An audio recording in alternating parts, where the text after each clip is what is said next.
ఈ లోతైన విశ్లేషణకు స్వాగతం. ఈరోజు మనం ధ్యానం గురించి చాలా మందిలో ఉన్న ఒక పెద్ద సందేహం, ఇంకా చెప్పాలంటే ఒక భయం గురించి మాట్లాడుకుందాం. అవును. అదేంటంటే, ధ్యానం చేయడం ప్రమాదకరమా? అంటే తెలివైన వాళ్ళు దానికి దూరంగా ఉండాలా? ఇది చాలా మందిని తోల్చే ప్రశ్న. ఈ చర్చ కోసం మనం mindful resilience, navigating the perceive the dangers of meditation అనే పుస్తకంలోని కొన్ని కీలక భాగాలను చూస్తున్నాం. ఈ పుస్తకం ధ్యానం చుట్టూ ఉన్న ఇలాంటి అపోహలను చాలా ఆచరణాత్మకంగా విశ్లేషిస్తుంది. ముఖ్యంగా ధ్యానం ప్రమాదకరం కాబట్టి దానికి దూరంగా ఉండాలి అనే వాదనను మనం లోతుగా పరిశీలిద్దాం. అసలు ఈ భయం ఎందుకొస్తుంది? ఇందులో నిజమెంత, లేక మనం దాన్ని తప్పుగా అర్థం చేసుకుంటున్నామా? కరెక్ట్. సరే, ఆ పుస్తకంలోని ఒక ఆసక్తికరమైన పోలికతో మొదలుపెడదాం. రచయిత ఏమంటారంటే, ప్రతిదీ ప్రమాదకరమే. ధ్యానాన్ని ఆయన రోడ్డు దాటడంతో, స్నానం చేయడంతో పోలుస్తున్నారు. అంటే రోడ్డు దాటితే ప్రమాదం జరగొచ్చు, బాత్రూంలో జారిపడొచ్చు. అలాగే ధ్యానం చేస్తే మనస్సు లోతుల్లో మనం ఎప్పుడో పాతిపెట్టిన పాత గాయాలు, బాధాకరమైన జ్ఞాపకాలు బయటకు రావొచ్చు అంటున్నారు. నిజమే. ఒక్క నిమిషం, ఇక్కడే నాకు కొంచెం సందేహంగా ఉంది. రోడ్డు దాటడం, స్నానం చేయడం మనకు తప్పనిసరి. కాని ధ్యానం అలా కాదు కదా. మనస్సులో ఎక్కడో మూలన దాచిపెట్టిన చెత్తను మళ్లీ బయటకు తీసి ఆ నొప్పిని అనుభవించడం, ఇది ఎలా మంచిదవుతుంది? పైగా పుస్తకంలో వెంటనే ఇది చాలా లాభదాయకమని కూడా అంటున్నారు. ఈ నొప్పిలో లాభమేముంది? మీరడిగింది చాలా చాలా సరైన ప్రశ్న. ఇక్కడే రచయిత ఒక ముఖ్యమైన విషయాన్ని చెప్తున్నారు. లాభం అంటే మనకు వెంటనే కలిగే సుఖం లేదా ఆనందం కాదు. ఓకే. ఇది దీర్ఘకాలిక మానసిక ఆరోగ్యానికి సంబంధించిన లాభం. మనలో చాలామంది ఏం చేస్తాం, మనకు ఇబ్బంది కలిగించే జ్ఞాపకాలను, ఆ భావోద్వేగాలను ఒక పెట్టెలో పెట్టి తాళం వేసి మనసులో ఎక్కడో అటకమీద పడేస్తాం. అవును, వాటిని చూడాలంటేనే భయం. కాని సమస్య ఏంటంటే, ఆ పెట్టె అక్కడే ఉందని మనకు తెలుసు. అది లోపల నుండి మనల్ని ప్రభావితం చేస్తూనే ఉంటుంది. తెలియకుండానే. ఆ పెట్టెను నెమ్మదిగా కిందకు దించి, దాని తాళం తీసి లోపల ఏముందో ధైర్యంగా చూసే ప్రక్రియ. మొదట అది కష్టంగా, బాధగా ఉండొచ్చు. కాని ఆ వస్తువులను బయటకు తీసి, శుభ్రం చేసి, వాటిని సరైన స్థానంలో పెట్టినప్పుడే మనకు నిజమైన స్వేచ్ఛ లభిస్తుంది. అదే ఇక్కడ లాభమంటే. అంటే మనస్సు అనే ఇంటిని శుభ్రం చేసుకోవడం లాంటిదన్నమాట. ఖచ్చితంగా. ఆ శుభ్రం చేసే ప్రక్రియలో దుమ్ము దూడి పైకి లేచి కొంచెం ఇబ్బంది పెట్టినా తర్వాత ఇల్లంతా పరిశుభ్రంగా, ప్రశాంతంగా మారుతుంది కదా. ఖచ్చితంగా. ఆ పోలిక సరిగ్గా సరిపోతుంది. అంతేకాదు, రచయిత ఇంకో అడుగు ముందుకేసి, ఈ ప్రమాదానికి భయపడి మనస్సును శుభ్రం చేసుకోకుండా తప్పించుకోవడాన్ని అకాల మరణంతో పోలుస్తున్నారు. అకాల మరణమా? అది కొంచెం పెద్ద పదంలా అనిపిస్తోంది. అంటే మనం శారీరకంగా బతుకే ఉన్నా మానసికంగా ఎదగడం ఆపేస్తాం. జీవితాన్ని పూర్తిస్థాయిలో అనుభవించలేం. ఆ పాత గాయాల బరువును మోస్తూనే బతుకుతాం. నిజమైన జీవితం అంటే రిస్కులు తీసుకొని మన అంతరంగ ప్రపంచంతో ధైర్యంగా మమేకమవ్వడం, కేవలం ఒక రక్షణ కవచంలో ఉండిపోవడం కాదు. ఇది చాలా లోతైన ఆలోచన. అంటే అసలైన ప్రమాదం ధ్యానంలో లేదు, మనల్ని మనం ఎదుర్కోకుండా పారిపోవడంలోనే ఉంది. బాగుంది. అవును. అయితే ఇక్కడ ఇంకో ప్రశ్న వస్తుంది. ఈ పుస్తకం ప్రకారం విపశ్యన అంటే చైతన్యాన్ని, అంటే అవేర్నెస్ను పెంపొందించుకోవడం. కరెక్ట్. మరి మనం ఏ చైతన్యాన్నైతే పెంచుకోవాలని ప్రయత్నిస్తున్నామో అదే మనకు ఎలా ప్రమాదకరమవుతుంది? చైతన్యమే సమస్య ఎలా అవుతుంది? ఇది కొంచెం గందరగోళంగా ఉంది. ఇక్కడే అసలు కీలకం దాగి ఉంది. రచయిత ఈ వైరుధ్యాన్ని చాలా అద్భుతంగా వివరిస్తున్నారు. పుస్తకంలోని ఒక ముఖ్యమైన వాక్యమేంటంటే, పెరిగిన చైతన్యమే ప్రమాదం నుండి మనకు రక్షణ కవచం. ఓకే. అంటే చైతన్యం సమస్య కాదు, అదే పరిష్కారం. రక్షణ కవచమా? ఎలా? అది ఎలా పనిచేస్తుంది? దీన్ని అర్థం చేసుకోవడానికి ఒక మంచి ఉదాహరణ ఉంది. మీరొక పెద్ద చీకటి గదిలోకి వెళ్లారనుకుందాం. సరే. ఆ గది నిండా ఫర్నిచర్, పెట్టెలు, ఇతర సామాన్లు చిందరవందరగా పడి ఉన్నాయి. మీరు ఆ చీకట్లో నడవడానికి ప్రయత్నిస్తే ఏమవుతుంది? ఖచ్చితంగా దేనికొకదానికి తగిలి కింద పడతాను, దెబ్బ తగులుతుంది. ఆ గది ప్రమాదకరంగా అనిపిస్తోంది. అవును, నిజమే. ఇప్పుడు మీ చేతిలో ఒక టార్చ్ లైట్ ఉందనుకోండి. మీరా లైట్ వేస్తే ఏమవుతుంది? అప్పుడు అన్నీ కనిపిస్తాయి. ఆ లైట్ ఆ గదిలో కొత్తగా ఏ వస్తువును సృష్టించదు. కాని అక్కడ ఇప్పటికి ఉన్న వస్తువులన్నీ మీకు స్పష్టంగా కనిపిస్తాయి. ఏదెక్కడుందో తెలుస్తుంది. దాంతో మీరు దేనినీ తట్టుకోకుండా, దెబ్బ తగలకుండా జాగ్రత్తగా, సురక్షితంగా నడవగలుగుతారు. వావ్! ఆ పోలిక చాలా బావుంది. అంటే చైతన్యం అనేది ఆ టార్చ్ లైట్ లాంటిదన్నమాట. సరిగ్గా. అది మనసులో కొత్త సమస్యలను పుట్టించదు, కానీ మనసులో ఇప్పటికే ఉన్న ఆలోచనలు, భావోద్వేగాలనే స్పష్టంగా చూపిస్తుంది. అవును. దాంతో వాటిని చూసి భయపడి పారిపోకుండా వాటిని ఎలా దాటుకుంటూ వెళ్లాలో మనకు తెలుస్తుంది. సరిగ్గా అదే. అందుకే రచయిత చైతన్యాన్ని రక్షణ కవచం అన్నారు. ఆ స్పష్టత వచ్చినప్పుడు మన అంతర్గత ప్రపంచంలో మనం సురక్షితంగా ప్రయాణించగలుగుతాం. హ్మ్, ఇక్కడే ఇంకో ముఖ్యమైన విషయం కూడా పుస్తకంలో చెప్పారు. ఈ ప్రక్రియ గురించి భయపడాల్సిన పనిలేదు. ఎందుకంటే సరైన పద్ధతిలో చేస్తే ఇది చాలా సున్నితంగా మరియు క్రమంగా జరిగే ప్రక్రియ. అంటే ఆ టార్చ్ లైట్ ఒక్కసారిగా మన కళ్ల మీద ఫ్లాష్ కొట్టినట్లు కాకుండా నెమ్మదిగా వెలుతురును పెంచినట్లు ఉంటుందన్నమాట. అంతే. మన కళ్ళు ఆ వెలుతురుకి అలవాటు పడే సమయం ఇస్తుంది. కాబట్టి ప్రతికూల భావాలన్నీ ఒక్కసారిగా మన మీదకు వరదలా వచ్చిపడవు. ఖచ్చితంగా. చాలామంది భయపడేది దీని గురించే. ధ్యానం మొదలుపెట్టగానే తమ నియంత్రణ కోల్పోయి ఏవేవో భయంకరమైన అనుభవాల్లోకి వెళ్ళిపోతామేమోనని ఆందోళన పడతారు. అవును, ఆ భయం ఉంటుంది. కానీ సరైన పద్ధతిలో చేస్తే నియంత్రణ కోల్పోవడం కాదు, మన మీద మనకు మరింత నియంత్రణ, స్పష్టత వస్తుంది.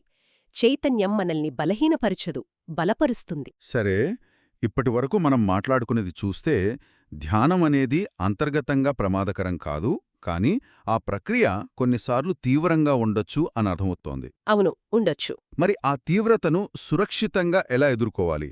మన చేతికి ఆ టార్చ్ లైట్ ఇచ్చినప్పుడు దాన్ని ఎలా వాడాలో చెప్పే ఒక యూజర్ మాన్యువల్ లాంటిదేమైనా ఈ పుస్తకంలో ఉందా? ఉంది. అదే ఈ పుస్తకంలోని అత్యంత ఆచరణాత్మకమైన భాగం. రచయిత 4 ముఖ్యమైన మార్గదర్శకాలను సూచిస్తున్నారు. ఓ, చాలా బావుంది. ఇవి మన ధ్యాన ప్రయాణాన్ని సురక్షితంగా, ఫలవంతంగా మార్చడానికి సహాయపడతాయి. సరే, ఆ 4 ఏంటో వివరంగా మాట్లాడుకుందాం. మొదటిది చాలా సింపుల్గా ఉంటుంది. నెమ్మదిగా చేయండి. నెమ్మదిగా చేయండి. అంటే అతి ఉత్సాహంతో మొదటి రోజే గంటల తరబడి ధ్యానంలో కూర్చోవాలని ప్రయత్నించకూడదు. ఇది ఎలా చెప్పాలంటే జిమ్కి మొదటిసారి వెళ్లి అన్ని బరువులు ఒకే రోజు ఎత్తేయాలని ప్రయత్నించడం లాంటిది. కండరాలు దెబ్బతింటాయి.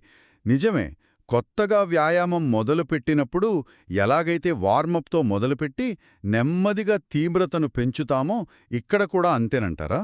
అవును. 5-10 నిమిషాలతో ప్రారంభించి మీకు సౌకర్యంగా అనిపించినప్పుడు నెమ్మదిగా సమయాన్ని పెంచుకుంటూ పోవాలి. ఓకే. సరైన పునాది లేకుండా తీవ్రమైన, సుదీర్ఘమైన సెషన్స్లోకి దూకడం వల్ల మనసు ప్రతిఘటించి అసలుకే మోసమొస్తుంది. ఓకే, మొదటిదే అర్థమైంది. ఇక రెండవ నియమమేంటి? రెండవది, బలవంతం చేయవద్దు. బలవంతం చేయవద్దు. ధ్యానం అనేది ఒక సహజమైన ప్రక్రియలా సాగాలి. నాకు ప్రశాంతత రావాలి, నాకు ఆలోచనలు రాకూడదు, లేదా నాకు ఏదో ఒక అద్భుతమైన అనుభూతి కలగాలి అని బలవంతంగా ప్రయత్నించకూడదు. కాని ప్రయత్నించకుండా ఎలా? ఏమీ చేయకుండా కూర్చుంటే సరిపోతుందా?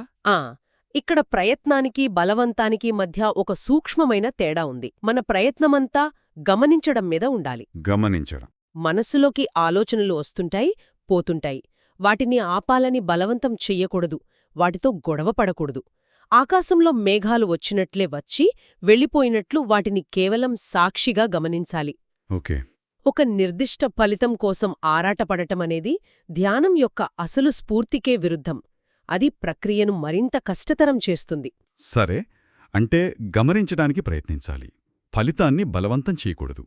ఇక మూడవ మార్గదర్శకం? మూడవది, క్రమమైన ఎదుగుదల. అభ్యాసం దాని స్వంత వేగంతో సహజంగా అభివృద్ధి చెందాలి.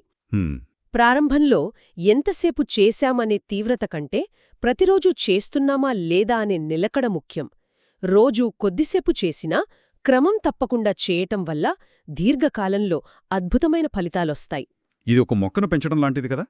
రోజూ కొద్దిగా నీళ్లు పోస్తేనే అది నెమ్మదిగా బలంగా ఎదుగుతుంది. పర్ఫెక్ట్ ఎనలాజీ. ఒకే రోజు బకెట్ నీళ్లు పోసి ఆ తర్వాత వారం రోజులు పట్టించుకోపోతే అది చనిపోతుంది. సరిగ్గా అదే. నిలకడ అనేది ఒక అలవాటును నిర్మిస్తుంది. ప్రతిరోజూ ఒకే సమయానికి ఒకే ప్రదేశంలో ధ్యానం చేయడం అలవాటు చేసుకుంటే మనసు కూడా దానికి త్వరగా ట్యూన్ అవుతుంది. చాలా ఆచరణాత్మకంగా ఉన్నాయి. నెమ్మదిగా మొదలుపెట్టాలి, బలవంతం చెయ్యకూడదు, నిలకడగా ఉండాలి. ఇక చివరిది 4వ నియమమేంటి? ఇది అన్నిటికంటే ముఖ్యమైనది అనిపిస్తోంది. అవును, ఇది చాలా కీలకమైన అంశం. మార్గదర్శకత్వం కోరండి. పుస్తకంలో చాలా స్పష్టంగా చెప్పారు. తీవ్రమైన లోతైన ధ్యాన పద్ధతులను అభ్యసించాలనుకున్నప్పుడు అది ఖచ్చితంగా సమర్థుడైన గురువు లేదా మార్గదర్శి పర్యవేక్షణలోనే చెయ్యాలి. ఎందుకంత నొక్కి చెప్తున్నారు? సొంతంగా చేస్తే వచ్చే నష్టమేమిటి? మనం మనసు లోతుల్లోకి ప్రయాణిస్తున్నప్పుడు మనకు అనేక రకాల కొత్త అనుభవాలు, కొన్నిసార్లు గందరగోళపరిచే భావోద్వేగాలు ఎదురవుతాయి. అవును. మనం ఇంతకు ముందు వెళ్ళని ఒక తెలియని అడవిలో ప్రయాణిస్తున్నామనుకోండి. మన దగ్గర మ్యాప్ ఉన్నా ఆ దారిలో ఇంతకుముందు ప్రయాణించిన అనుభవం ఉన్న ఒక గైడ్ మనతో ఉంటే ఎంత ధైర్యంగా ఉంటుంది? చాలా ధైర్యంగా ఉంటుంది. వారు ఎక్కడ ప్రమాదాలు ఉన్నాయో, ఎక్కడ మంచినీళ్లు దొరుకుతాయో, దారి తప్పితే ఎలా మళ్లీ దారిలోకి రావాలో చెప్పగలరు. అంటే ఆ గురువు మన మానసిక ప్రయాణంలో ఒక గైడ్ లాంటివారు. ఖచ్చితంగా. మనకు ఎదురయ్యే అనుభవాలను సరైన దృష్టితో అర్థం చేసుకోవడానికి సహాయపడతారు. అవును. ముఖ్యంగా తీవ్రమైన అభ్యాసం చేసేటప్పుడు ఇది తప్పనిసరి. లేకపోతే మన అనుభవాలకు మనమే తప్పుడు అర్థాలు తీసుకుని అనవసరంగా భయపడటం లేదా అహం పెంచుకోవటం జరగవచ్చు. ఓకే. సమర్థుడైన గురువు మనకు భద్రతను, వివేకాన్ని అందించి మన ప్రయాణం సరైన దిశలో సాగేలా చూస్తారు. ఈ 4 నియమాలు వింటుంటే ధ్యానమనేది గుడ్డిగా చేసే పని కాదని, చాలా జాగ్రత్తగా అవగాహనతో చెయ్యాల్సిన అభ్యాసమని స్పష్టంగా అర్థమవుతోంది. నిజమే. సరే, ఇప్పటివరకు మనం చర్చించిన దాన్ని ఒకసారి సింహావలోకనం చేసుకుంటే, ప్రమాదమనేది ధ్యానంలో లేదు. మనం జీవితాంతం మన నుండి దాచిపెట్టిన మన చీకటి కోణాలను ఎదుర్కోవడంలోనే అసలైన సవాలుంది. అంతే. ధ్యానం కేవలం ఆ గదిలో లైట్ వేసి అక్కడ ఏముందో చూపిస్తుంది, అంతే. అవును.